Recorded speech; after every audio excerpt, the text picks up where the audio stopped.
Greetings, urban farmers, gardeners, and healthy food visionaries. Farmer Greg here, and welcome to the 489th episode of the Urban Farm Podcast, where every day we work together to educate and inspire you to become part of your food revolution. Hello, everyone. I want to take a few minutes to talk to you about how we make the Urban Farm Podcast come to life. My team and I pour our time, hearts, and dollars into every episode to bring you food growing education and inspiration every week, and we love doing it. I see firsthand how food growing changes people's lives for the better, and I've made it my mission to spread the knowledge far and wide. By creating this podcast, I have the great privilege of interviewing some absolutely amazing people and providing a platform for you to learn from their experiences and expertise. The impact that this work has on the global food consciousness community is extraordinary. This is all thanks to my team and their efforts. 5 of us that work every week to find guests, set up interviews, write out questions, prepare show notes, edit episodes, and more. We've tried partnering with companies and running ads to pay for our work, but something about the ad model just doesn't feel right to me. If I'm advocating for something, I want it to be something I truly love and believe in. So I've decided to try a different model, one that I believe is possible to pay our team and bring even more value while keeping the podcast free and accessible to everyone. So instead of selling ads, we have created the Urban Farm Podcast Patron Program. If you find value in our podcast, you can go even deeper by becoming a member of our patron community. In exchange for subscribing, you will receive content and bonuses far beyond the free podcast episodes we offer. No matter what level you subscribe at, I'm committed to making sure the value you receive goes far beyond what you contribute. Did you know that the Urban Farm Podcast is not my first? Over a decade ago, my friend Amy and I hosted the Freshly Green Podcast, 50 episodes of everything green. As an Urban Farm Podcast patron, you will get access to them, plus cool things such as discounts on Urban Farm U online courses and access to our private Facebook community where you can interact with other food growers and share stories and advice. My favorite offering for our patrons is our monthly Q&As with Urban Farm U's Advanced Gardener team, where we answer your questions live. It's basically having your own private gardener at your fingertips. I'm excited for the mutual exchange that comes from this model. And when you support the Urban Farm Podcast, we support you to take your garden to the next level and beyond. The Urban Farm Podcast will remain free, and I hope that those of you that believe in what we're doing and are excited by our patron benefits will take advantage of what we're offering. I truly believe this model of support will be a win-win all around. For more details about member benefits and to sign up to pledge your support, go to urbanfarmpodcast.org. Thanks for sticking with me through this message. Now let's get to the episode.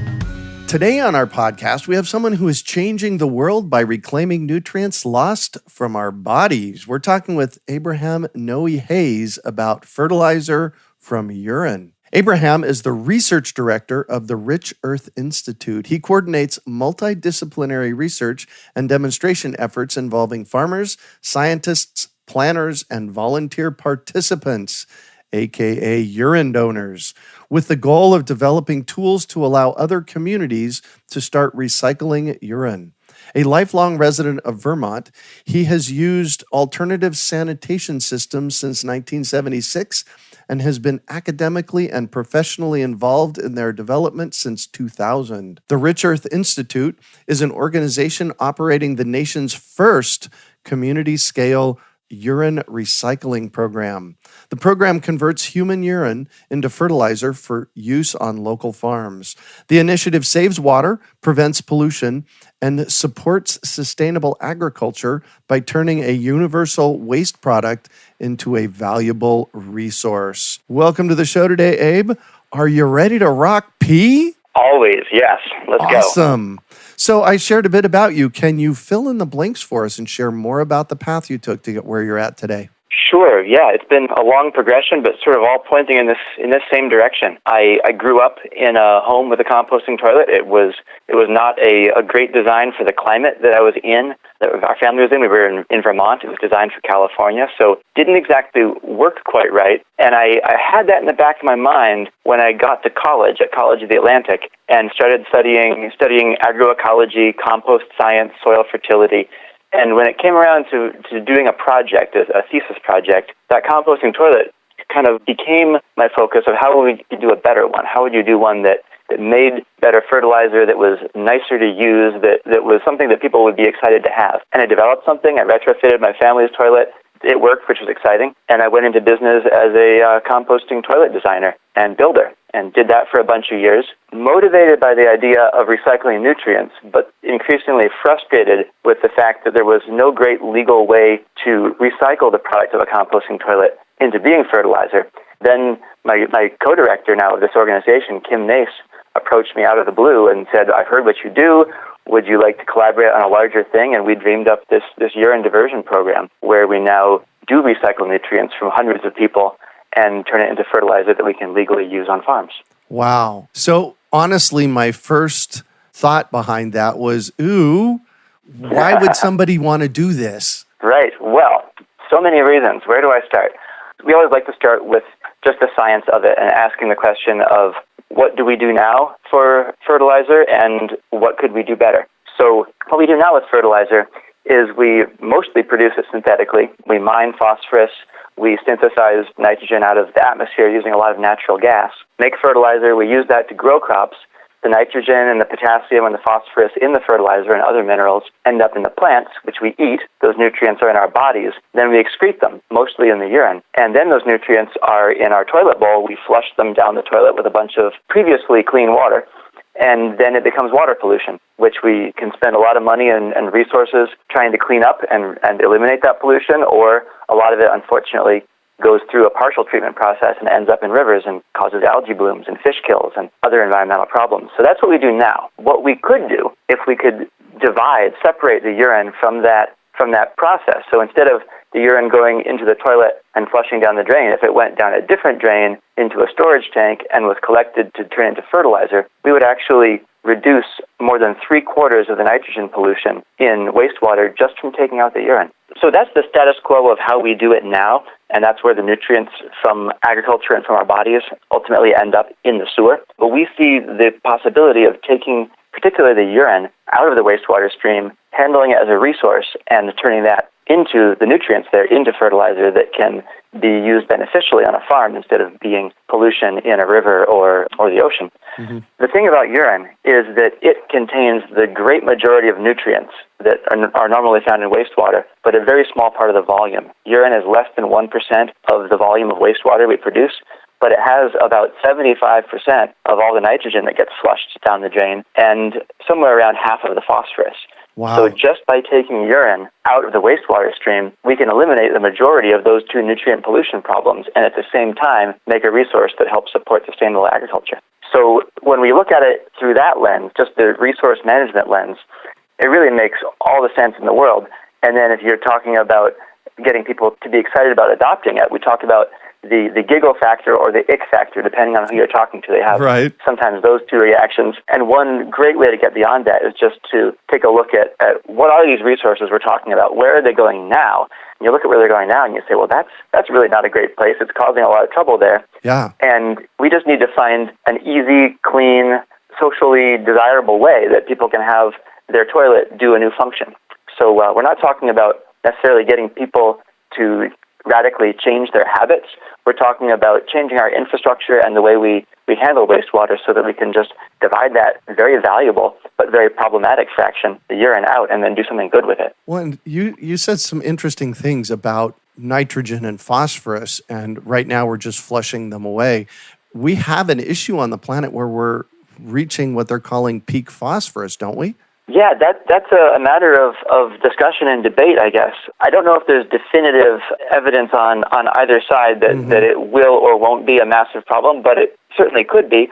And I think that the thing, even aside from peak phosphorus is where's phosphorus from? And it's largely from Morocco or from land territory bordering Morocco. Oh, yes. That's where most of the phosphorus in the world is located. And having any crucially vital resource located in one place in the world seems like geopolitically a major problem. Yeah. It's actually a big problem. Wow. All right. So where do we go next with this? You're collecting in your community, you're collecting urine or pee from donors. What happens next? So in our program, people have a urine diverting toilet built into their house, or they have a portable urinal that we provide. And the next step then is to collect all that urine into one place where we can process it. And we do that with a truck. We drive around in this big yellow truck, and we pump urine out of I had to giggle with houses. that. I had to giggle with that. A big yellow truck. I know, it was so fortunate we didn't plan it, but the truck we found was bright yellow. So we go around, we pump out everyone's storage tanks, or we also go to a depot where some people bring their portable tanks, and that's this sort of extreme recycling that people are engaging in, where they actually bring these portable tanks that are part of the portable units that we provide them to a pump station, pump that out to a large tank, and then they collect from there. So there's the two options, depending on how built in it is to someone's house. And then we bring it all back to our research center, and then we pasteurize it here, which is a step that we take because it's a community-scale project. Home urine users typically don't do any sort of treatment on their pure urine they've collected, but we pasteurize this. We have a state permit for that. And then we provide it to farmers to use as fertilizer, mostly on hay fields. And then that completes the cycle, because then those nutrients are back into the agricultural cycle, where they become animal feed, and then some of that feed may be to dairy cows, it may be to other sorts of livestock, but it's back in the agricultural cycle rather than being in our rivers and streams and bays. So one big question I had as I was kind of preparing for our conversation today, and I know this is a huge issue in water treatment, and that's pharmaceuticals. How do you address that? Yes, right. So that's another reason to collect urine, is that about half of the pharmaceuticals that we ingest and pass through our system end up in the urine. The other half's in the feces. Roughly speaking, it depends on the pharmaceutical. But what that means is that about half of the pharmaceuticals that are ending up in wastewater through human waste are in the urine. If we can get that out, then we've removed half of that pharmaceutical source in wastewater. And pharmaceuticals are very hard to remove from wastewater at a sewer plant. So if we can take them out, it protects the fish or the amphibians or other creatures that are living in the fresh water that sewer plants discharge into, protects them from being affected by these pharmaceuticals. Then at that point, we have them in the urine in a very small volume. So we can do selective treatment to that urine to remove them. We have done some experimentation with the University of Michigan and the University at Buffalo, looking at using activated charcoal filtration to remove pharmaceuticals from urine. We've also done some studies looking at what happens if you just use that urine as an agricultural amendment, as fertilizer. What happens in the soil, what happens in the groundwater under that plot, what happens in the crop. And one encouraging thing we found is that even though we detect all the pharmaceuticals we look for, we detect them in urine when it's from a large group because it's mixed and we're getting a little bit of everything from everybody. Right. So they're in the urine. But then when we analyze the plant tissue or the soil or the water, for instance, with the lettuce that we grew, one of the pharmaceuticals that came back the highest was caffeine, which is no surprise. Also acetaminophen. And in order to get 1 cup of coffee worth of caffeine or 1 tablet worth of acetaminophen, which is Tylenol, you would have to eat an entire pound of lettuce from the study plot every day for over 1,000 years. And that would give you? That would give you the same amount of caffeine as a single cup of coffee. Oh, interesting. So it's a very small number. It's not our place to say whether that's too much or too little, but it is very small, which is encouraging. And then we're also developing ways to remove the pharmaceuticals even further if people decide that's necessary. Now, I'm a big proponent of healthy soil, and a big component of healthy soil is everything that's alive. Are you finding that there's some processes going on that the bacteria, the microorganisms are processing this out? We're not able to say why the pharmaceuticals are disappearing. My assumption is that a lot of it is biodegradation. Some of it may be transformation into other products. That's an important thing to consider as well, but we have been looking for some of those other products as well.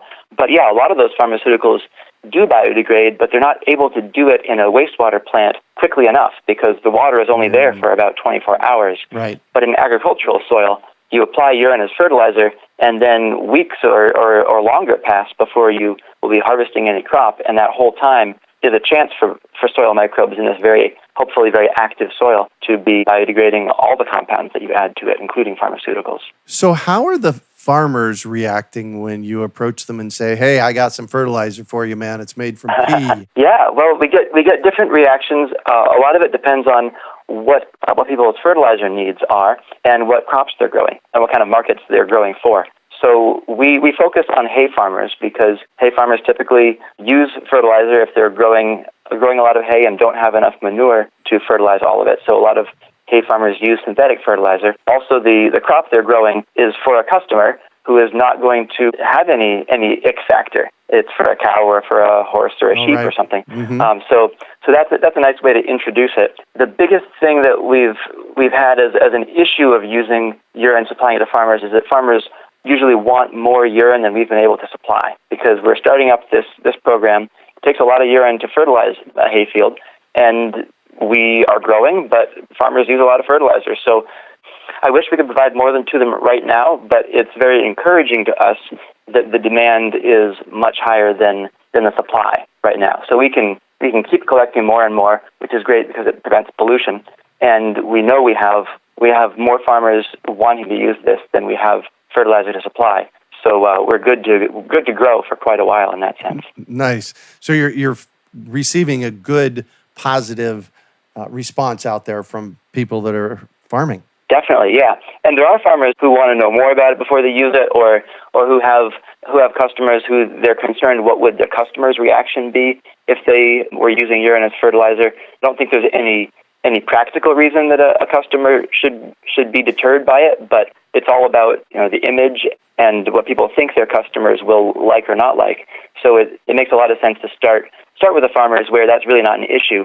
And then as the urine becomes more known and recognized as a fertilizer source, maybe that sort of conceptions will change. Yeah. Now, is this a for-profit organization or a research institute? We're primarily research-oriented. We do offer some services. We do operate a portable toilet service system, so people rent portable toilets from us. We provide them at parties, weddings, festivals, and then we bring the product back and recycle nutrients from those products into our fertilizer.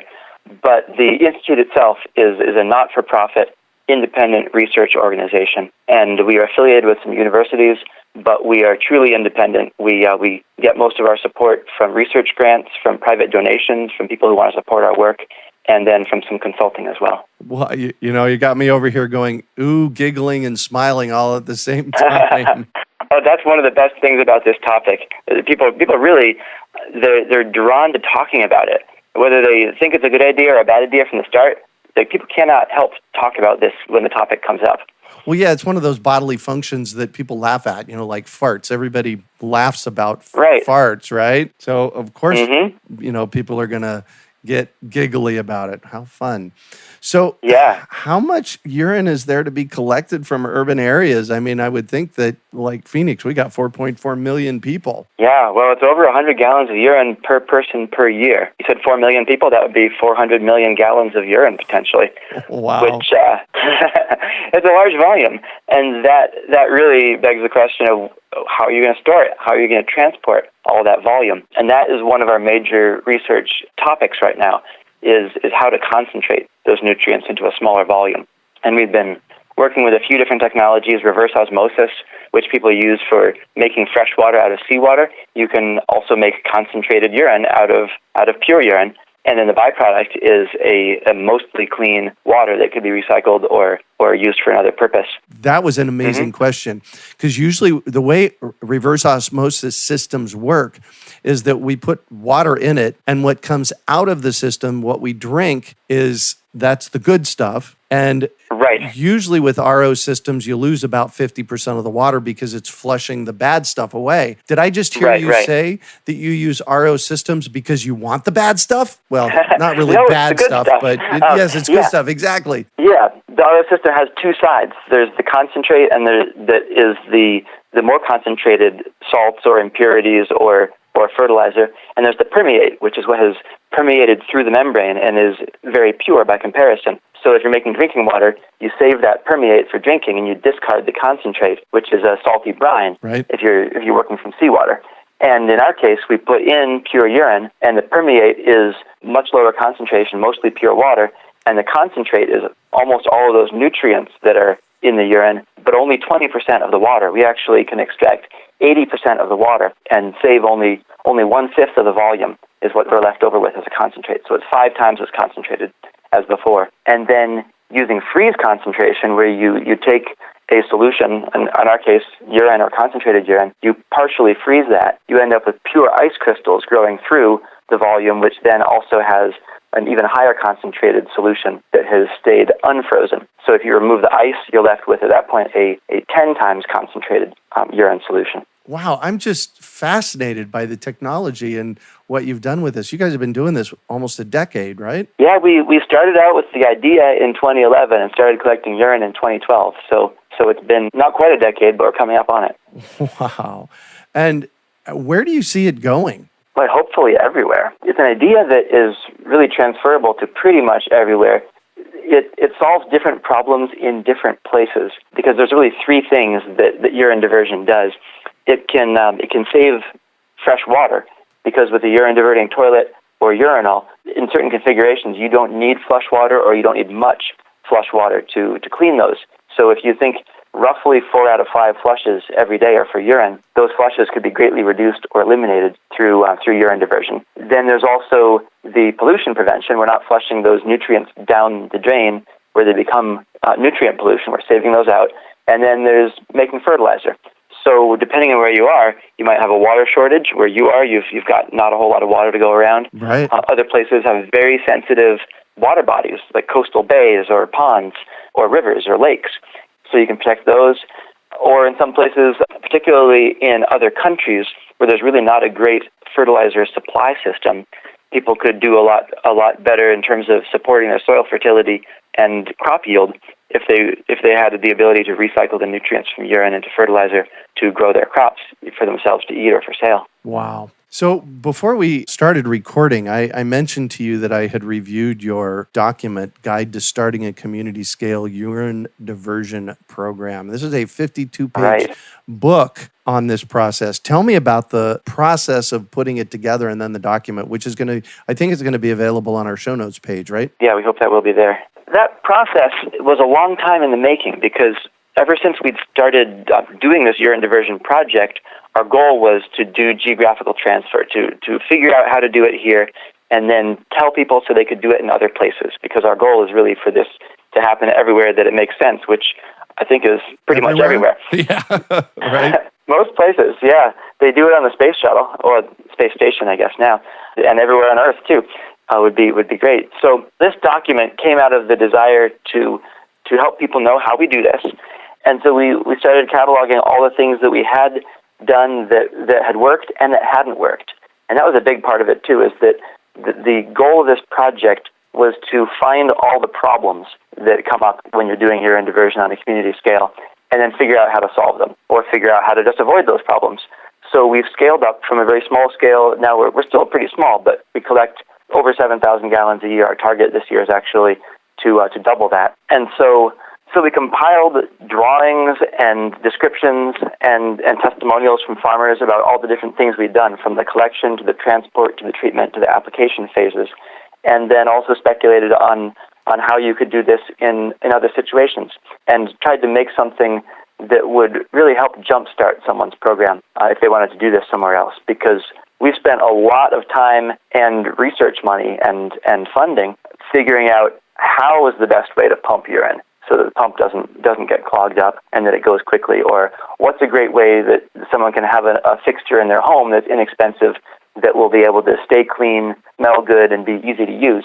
And so we tried to publish all that stuff in this document, and it made it available to download for free so that people can have access to that and hopefully start up their own programs and tell us about it so that we can know what else is going on and reference it through our own materials. Wow. Where do you see this going? Let's just imagine for a moment in 30 years, this is a mainstream thing and cities are collecting urine What does it look like? It would look very different from how we're doing it now, because right now we have a very motivated group of people who are excited about the project and willing to really be extreme recyclers in their approach to this. And so we have fixtures in their bathrooms that are functional and work well, but they're not something you would see in a showroom. And so I think for this to really go mainstream, one of the main things we need is urine diverting porcelain toilets. A toilet that looks pretty much like a regular toilet, and you can use it like a regular toilet, but it has a separate drain for the urine that can go to a separate pipe that goes to a storage tank where a truck can come periodically, maybe once or twice a year, and pump that urine out of your tank, much as we in New England receive heating oil from a truck that comes and pumps it into a tank. Just the reverse of that kind of service. Right. And then brings it to a processing station, makes fertilizer, takes it to farms. So the homeowner or the person using a business that has one of these toilets would just have a toilet they used and go about their business. Fortunately, these toilets do exist in Europe, and now here we've imported some of them, but there aren't any that are built to the American plumbing conventions and standards and the right dimensions and offsets and all that. So you have to do a lot of plumbing adaptation to make these European ones work. But for it to really take off, I think that we need to have those toilets available and then have wastewater authorities funding this kind of development, because currently wastewater is very expensive to treat, largely to remove nutrients. Right. So a lot of smaller cities and towns are faced with major investments in removing nutrients from wastewater, and it's hard to come up with the money to do that. But we believe that through funding urine diversion, it's a way to separate at the source this problem. It's kind of like how we deal with solid waste as we do recycling. We say, how about you don't throw that aluminum can in the trash in the first place? Divert it into recycling. We diverted the urine. That's a way that the wastewater authorities could be getting great value out of their investment, and we'd also be improving wastewater treatment and generating fertilizer at the same time. Wow. So what I just heard you say was that this could be an expense for a municipality to reduce expenses in wastewater management. Right, yeah. And there are already places where the finances, the economics of it, clearly favor urine diversion. And there was a great study done in Cape Cod by Allison Wood, and she looked at the cost of different systems, conventional systems, and also systems including urine diversion, and determined that in that scenario where there was a lot of infrastructure spending that would be required to deal with nutrients through centralized treatment, that actually the urine diversion was a more cost-effective solution. Wow. So that from a research perspective, that could be huge going over the course of the next 100 years for community development. And if you can provide a less expensive way to manage wastewater treatment. Absolutely. Wastewater treatment is a huge expense, and our wastewater infrastructure is very old. There was a lot of investment done around the time of the Clean Water Act, but since then it's tapered off, and we're way behind on maintenance. And it may be time, instead of just rebuilding the systems that we built in the 70s, maybe it's time to do something that uses the flows in a more beneficial way. Nice. So some of us might be going out in our backyards and peeing in our backyards.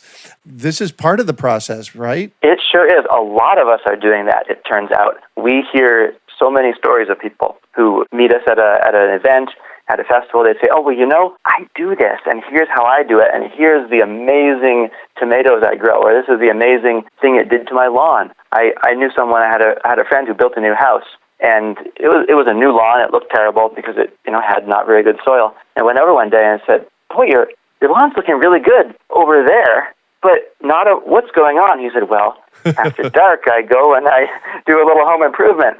And it was amazing. It was striking results. And gardens the same. A lot of people do it in their vegetable gardens. The World Health Organization actually published some guidelines a few years back suggesting how people handle urine at the home scale, at the community scale, what sort of treatment is or isn't required. And they came out in favor of direct reuse of urine in home gardens, with the main caveat being wait a month after you fertilize before you harvest crops that will be eaten raw. Perfect. Because while urine typically is not a source of pathogens, if you have a urinary tract infection, there can be bacteria in there. There are a couple other things that could be in there potentially, but by waiting a month after fertilizer application, that manages that risk. So yeah, it's something that is condoned on an international level by the UN. Wow. Well, and generally, with fertilizers, especially if you're using, chicken fertilizers or cow fertilizers, you want to wait a month anyways. Yeah, very true. That's a good point, because when people think about urine, they often go right to what could be the worst thing that could go wrong. And it's good to also think about that in the context of, well, what else are we doing? Oh, we're using animal manure. Oh, we're using all these other products in daily life. And in that context, yeah, it is quite benign, and it's good to just use that precaution of the 1 month. Boy, it does amazing things for a garden, mostly in terms of nitrogen. There's also phosphorus and potassium and all the trace nutrients, because everything you eat, those nutrients end up in your urine. But nitrogen is in the highest supply. And it probably would be good to point out, people often ask us, how do you apply urine as fertilizer, and how much do you apply? And a good rule of thumb for that is... Now, hold on here. Are we talking about the concentrated sure. stuff that you guys are making? Or are we talking about, me walking out in the backyard and leaving a dose behind? Right, yeah. We're talking about direct application here. We're talking just about pure urine, no alterations or concentrations. So pure urine supplies all those nutrients, but nitrogen in the most supply.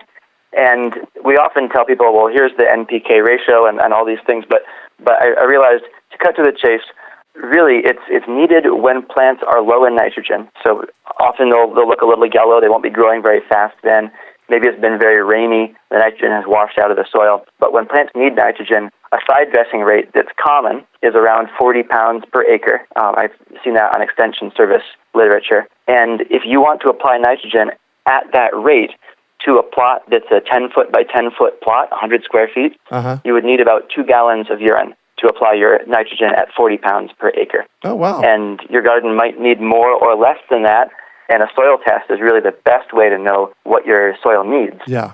But in order to translate, if your soil test said apply nitrogen at a rate of 40 pounds per acre, that would be about 2 gallons in a 10-foot by 10-foot area. Wow. All right. Well, there you go. There it is. And it doesn't hurt to add water as you apply it. If the soil is quite moist, you often get away with applying it undiluted. And especially in a garden application, it makes a lot of sense to mix it with water before you apply it, a few parts of water to 1 part of urine, or to apply it and then water it in right away. And watering it in also is great for taking care of the odor, because, there is odor if the urine has been stored for any period of time. Yeah, exactly. Wow. You bet.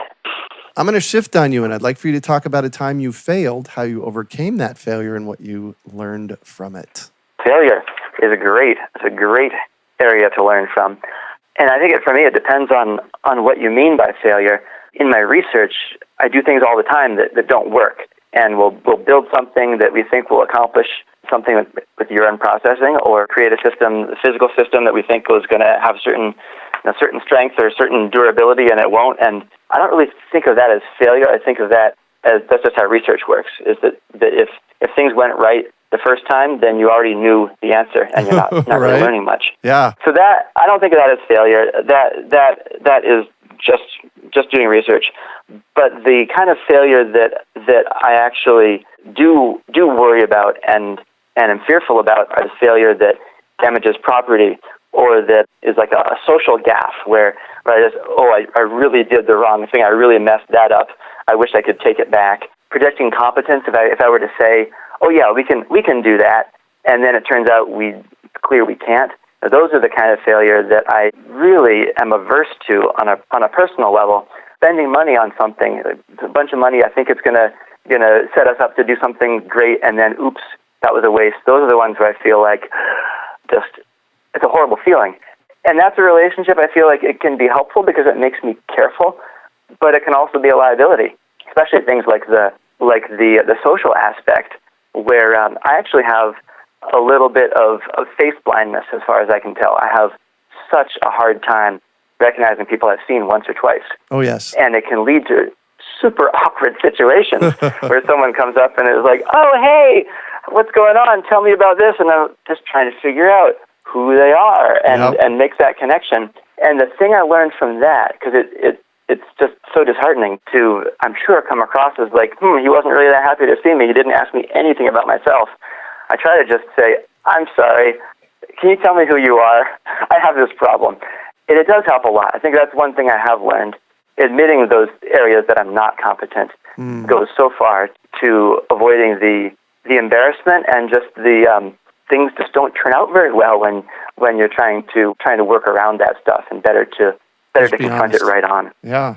Awesome. Yeah. And what do you consider your biggest success? Well, I think that this work that I'm doing with the Rich Earth Institute, it's really worked out in a way that feels super successful to me, because when I was in college and in high school even, I knew I wanted to do something that was environmentally beneficial, and that was a goal. I thought about, well, what's the most important things to go into? Is it environmental law? Is it researching solar panel technology? And eventually I went with, well, no one's doing anything in this area. In composting toilets, people were doing things. In urine diversion, no one was doing anything at this scale in this area, really in this country, as far as I know. And so I latched onto that, and I said, well, I have some skills that are relevant to this, and I want to go for it. My co-director, Kim Noe-Hays, showed up at this moment when I was questioning what the next move was, and I'm just so proud to have been part of the formation of this organization that takes something that a lot of researchers had recognized this is an important area to move forward in, and we took that and we ran with it. And we built an organization that engages people all throughout our community on a very personal level as participants, and then it's scientific, and it works with the farm community. And it's a fun place that I come to work every day, and I think and hope it's a fun place for everyone else who works here to be. And that I couldn't feel more successful professionally than that. Like, our work may or may not go on to have grand impact, but I'm just so proud with what we created just in that process. Yeah, beautiful. And what drives you?